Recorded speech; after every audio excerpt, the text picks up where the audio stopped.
Hi, how are you? So I was going to do this live, but the network was bad, so I will post a video instead. First off, I'm doing okay, thank you. I hope you all are doing all right. All right. So I've been offline for a while. I logged on yesterday. I brought myself up to speed with regards to news, or as much of it as I could, and what's happening. From Lekki to Obibo to Zabamari. I hope I said that right. If not, I apologize. And to places we've never heard of or about. And it is gut-wrenching, to say the very least. So I want to share a few things with you guys, okay? First of all, I know the fight that we're fighting, it is not a fair fight. It is not a fair fight by a long shot. We're up against people that have all the power, that have all the money, resources, access. They control all the security arms. Corruption is the order of the day. Lies on top of lies on top of lies. Lie will not kill Muhammad. It is like being thrown into a gunfight with a stick. How do you win? How do you win a fight like that? So yes, it's very demoralizing. On the other hand is our movement. Oh boy, to see pictures of dead people on your timeline non-stop all day. Hear stories of people and survivors and victims, and one has lost his leg, the other one his arm. Oh boy, it is depressing.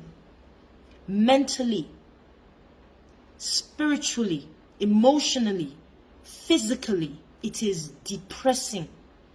I get it. And so we switch off. No pun intended. We tune to something else. How am I going to make my next daily bread? We join in one of these artist wars, club wars, Twitter wars. Who wore it better? But please allow me to remind you of the people who cannot switch it off, who do not have the luxury to debate with us in these Twitter wars, who can never ever again in their life think of how to make their next daily bread. Please allow me to remind you of the real heroes that died for me, that died for you. Look, there are two options as I see it. One I like to call the short-term option. The second one I call the long-term option. Mind you, both options have the same outcome. Short-term option, we go out there, screaming at the top of our voices, demanding change. We want our country back, standing on our constitutional rights. And knowing the government we have, they might just waste all of us away. The end. The second long-term option, we do nothing. We still die. Maybe one by one, but we still die off. Either from poverty, a very poor health sector, security personnel. Take the newspaper boy that was selling his newspaper by the side of the road, and a security personnel of a speaker shot him side of the road, trying to earn his living. Dead. For what? I saw a video of mothers that new mothers that were put outside the hospital because, to be honest, the reason is not even worth mentioning. Because of a poor health system. Guys, listen. I understand that we're angry and we express how we can. We say 600 years for you. Shango strike you. How do your children feel? You will not sleep well tonight. In fact, you will be seeing me in your dreams. Can you call Allah that, Jesus this, Shango strike you? I understand that's how we can express ourselves. But let me tell you something that might be hard for you to swallow. You and I are most likely to die before these people, before these leaders. Barring things like a pandemic and, earthquakes and all that can just kill anybody. Doesn't care who you are.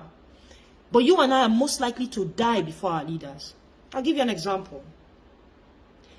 These people, with all the money that they've stolen, have access to the best medical care that money can buy. In fact, they do their checkups. If anything even wants to, as much as develop, they stop it right there. What do you and I have? What type of health system can you and I brag about? People die in the hospitals. The boy that got his leg cut off, it didn't have to be if proper medical procedures and attention was paid. Or maybe he just doesn't have the money. Here's another example, security. All these our leaders are well guarded by mobile policemen, even the army guard a lot of these our leaders. Before armed robbers will go and rob those people, they will come to me and your house first. Who do we have guarding us? I can go on. Use Lagos as an example.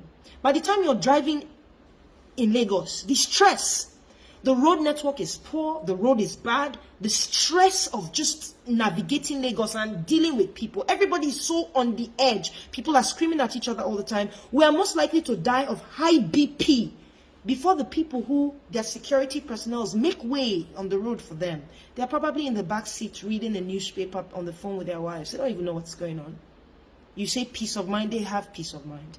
Do not be mistaken for 1 second that you think these people don't sleep well. They do. In their well air-conditioned homes, their private jets, they do. Nothing wrong with these things if they were gotten legally. If they were well deserved. I could go on with so many examples, but I'll leave it there. So pick one, long-term or short-term, because it's the same outcome. Nobody should be forced to do anything. I don't believe that. Don't have to be forced to go out or stay indoors. Everybody's trying to stay alive. So it's very understandable. Everybody knows their own problem. But please, as I said in the beginning, these people have all the power, money, resources, access. It is only one power we have. And our power is just, our power is right. It is our voice. Our voice. And we must use it in whatever capacity that we can. We must use our voice. You see, when we don't see NSARS on the Twitter trend, take for example, NSARS, this is how I see it. It's like a key that opened a door to a big warehouse. Palliative gang, come through. And in that warehouse is all the problems plaguing Nigeria. At least the ones we're aware of. You see, when you take it down, when we don't talk about it, the people that I can assure you are trying to help us, they'll think nothing is really happening. Okay, maybe the government has started giving in to the demands of the people. So think about it. I know we're tired. It won't take you up to a minute. Keep it on that table no matter what. I don't care if it's on number 9 or 10, 11, 5. And some days we might miss it, but please let us try.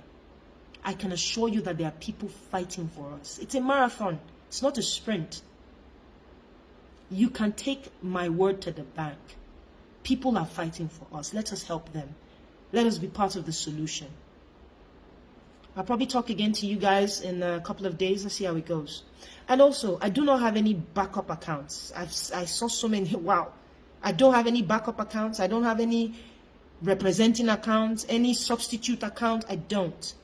Okay, I'll probably put them in the caption just one more time. All right. Thank you guys. Cheers.